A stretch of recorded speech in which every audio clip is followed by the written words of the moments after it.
Friday, 4 Sundays or Saturdays a year. I got the time and I ain't going anywhere. I was never gonna get healthy. Staying in the same place that got me sick in the first place. I wanna work with that young talent that had the same passion that I had stamped out. Love professional wrestling.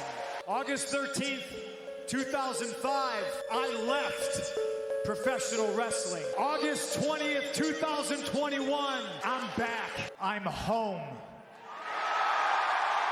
Who are you, CM Punk? Who are you now?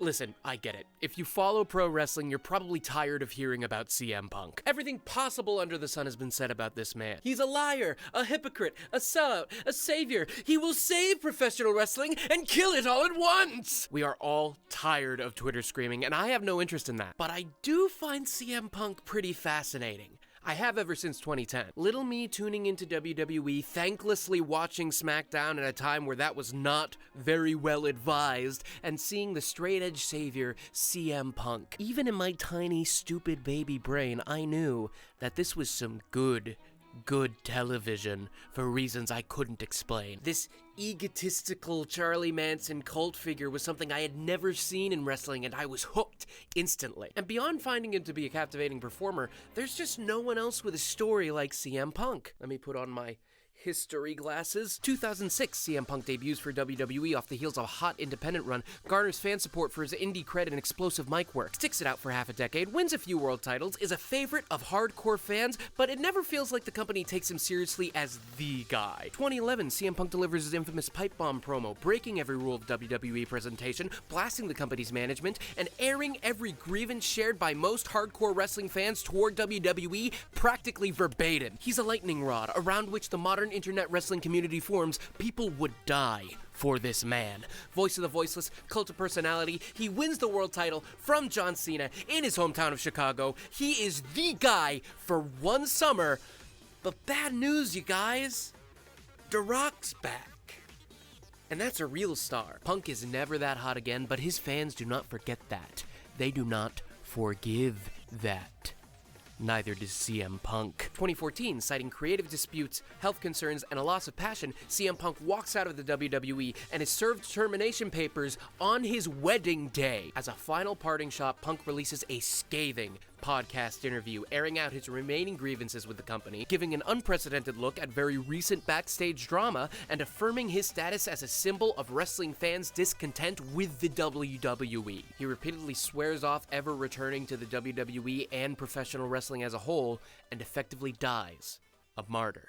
For approximately 7 years. But wrestling's changed. AEW exists. He debuts there in 2021. It's a tearful reunion. Seemingly, the love is restored. He has a great 8-month run, wins the world title, immediately gets injured, gone for 3 months. He comes back, wins the world title again, and is immediately suspended for a scathing press conference and allegedly getting in a physical fight with some EVPs. Gone 9 months, he comes back again, gets his own show, gets his own belt. It lasts 3 months, and then he is suspended and ultimately fired for allegedly getting in a fight with Luke Perry's son. 2 months after that, 9 years after his initial departure, he returns to the WWE.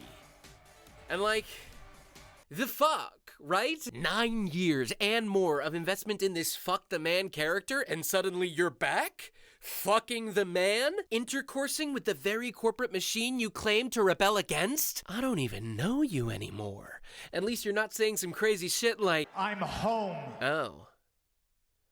Well, then I guess we're strangers now. Punk's 2-year AEW run disillusioned a lot of people. It was supposed to be this big healing moment, Punk returning to an industry he had repeatedly sworn off in a place where he belonged, a genuine alternative and competitor promotion to the WWE. As he said himself in his first promo back, in 2005, he left professional wrestling by going to WWE, and in 2021, he came back, cause fuck the WWE, this place is way cooler. Then his run happened, and frankly, we don't have to get into it. Maybe we can unpack all that in like a couple years, but for right now, we are all tired. If you're really a little freak who wants to know what like Fuego del Sol thinks about the whole situation, you can find that on your own. All you need to know is that even from the perspective of the public eye, his conduct wasn't the best, and that was really disappointing because supposedly the whole premise of his return was that he had healed and changed for the better, because he certainly had a controversial reputation leading up to that point and a lot of fucking enemies. 2 years later, and he's fired with cause, and allegedly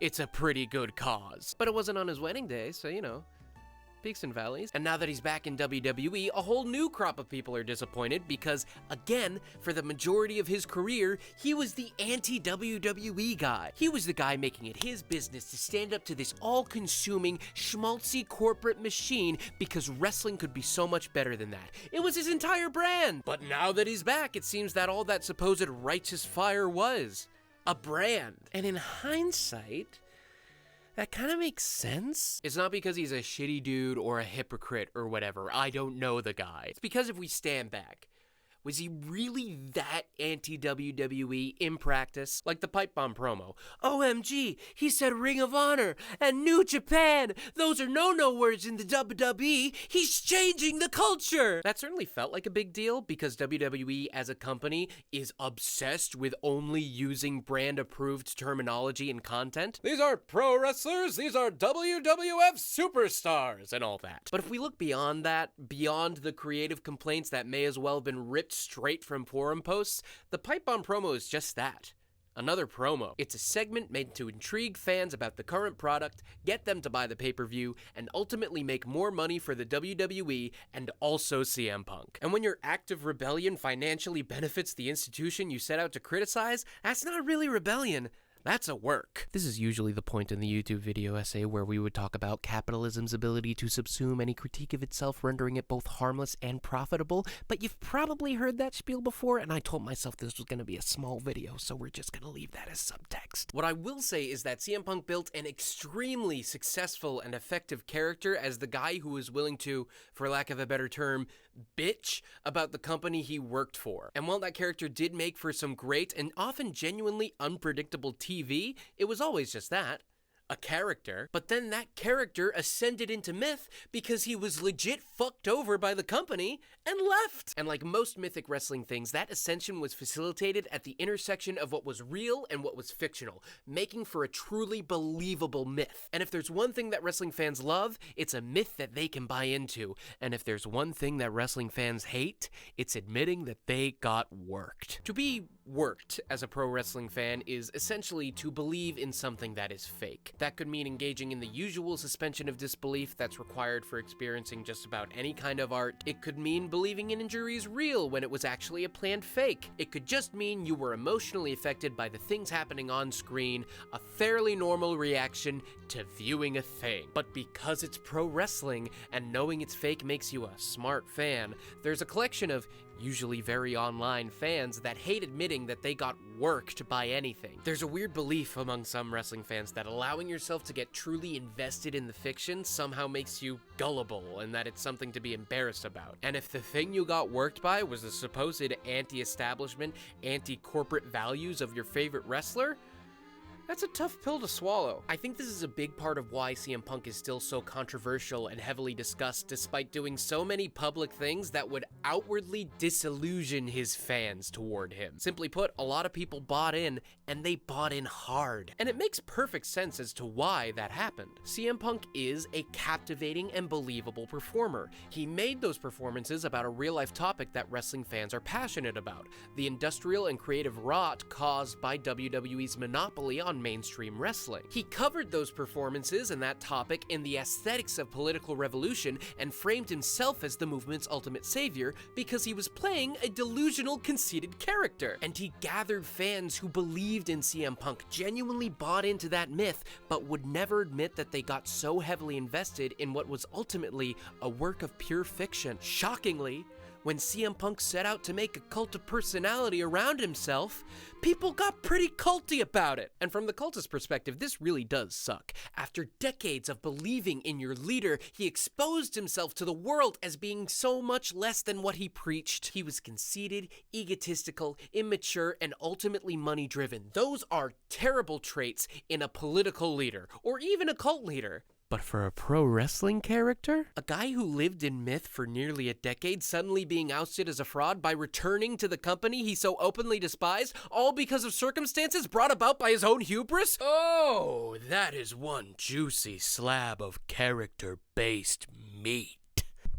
I, for one, am pretty interested to see what character CM Punk, the character, is going to be taking next. Yes, even after that Raw promo, which admittedly was a little bit nothing. But even in that short, schmaltzy I'm home promo, there was enough contradiction, enough intrigue to make me believe that this is gonna go somewhere pretty interesting. He's towing the company line, it feels disingenuous, and I'm pretty sure he and the show's creatives know that. You don't make hating a company your brand for like a decade, only to come back and propose yourself as a fan favorite like nothing happened, especially because, unlike a decade ago, most WWE viewers are people who, shockingly, enjoy viewing WWE. And for an audience like that, in an environment like this, after all the shit that has happened in the public eye, I think you have the makings of a truly great professional wrestling villain. You have the makes for some truly great professional wrestling TV, and that is the shit I want. For all the potential it has, I don't think even the greatest of greatest villainous punks is going to get me tuning into 3-hour Raw every week. I'm just not crazy in that way,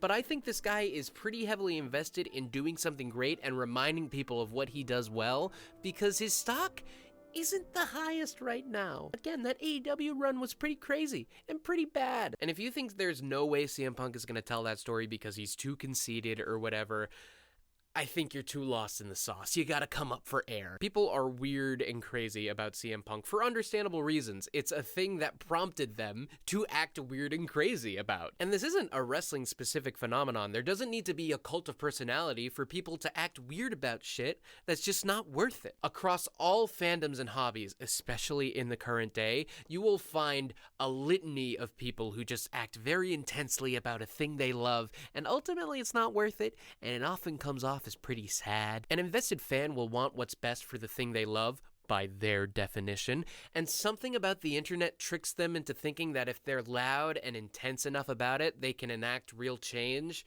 on the thing. If I post hard enough, if I scream loud enough, then god darn it, Star Wars is gonna be for me again. Ultimately, this video is a way for me to, in a healthy way, come to terms with what CM Punk is. I first saw him when I was 10 years old. I was a teenager when he was doing the height of his inflammatory anti-WWE rhetoric. I believed in CM Punk. All the shit that happened in the last 2 years, all the shit he did, really did emotionally affect me, and I've had to work through that. And ultimately, I came to the conclusion that it's just not worth being that caught up about it, because it was ultimately a work of fiction, and I don't work in the professional wrestling industry. So, like, if he kills it, I'll live. I'll be less happy, but I'll live. And he's not gonna kill professional wrestling. He's not gonna kill AEW. He's certainly not gonna kill the WWE. The best that we, fans on the other side of the barricade, on the other side of the screen, are gonna get is some good TV. So we shouldn't come at it with a level of investment that's higher than that. Be invested. Love what you love. If you're angry, be angry. If you're happy, be happy. But if you do find yourself doom scrolling Twitter, writing 5-paragraph essays in a comment thread that like 3 people are gonna read, put it down. 'Cause it's just not great. I've been there. It's not great. I believed in CM Punk. It was exciting. It was real to me. Maybe it was real to him at some point, but now it's not, and I'm at peace with that. I just hope it makes for some pretty good TV. But the moment he does a Saudi show, we are absolutely clowning on this mother. Hello, Thank you for watching my video. I hope to make more. This is hopefully, depending on how it came out, more polished than what I've put out in the past. I made this in about the span of a week, which is hopefully sustainable for more videos. So if you enjoyed this, subscribe. It's not going to be 6 months until the next video, fingers crossed. So please, stay tuned for more wrestling content that is hopefully engaging, hopefully mentally healthy, and hopefully a thing on the internet you want to enjoy. Thanks.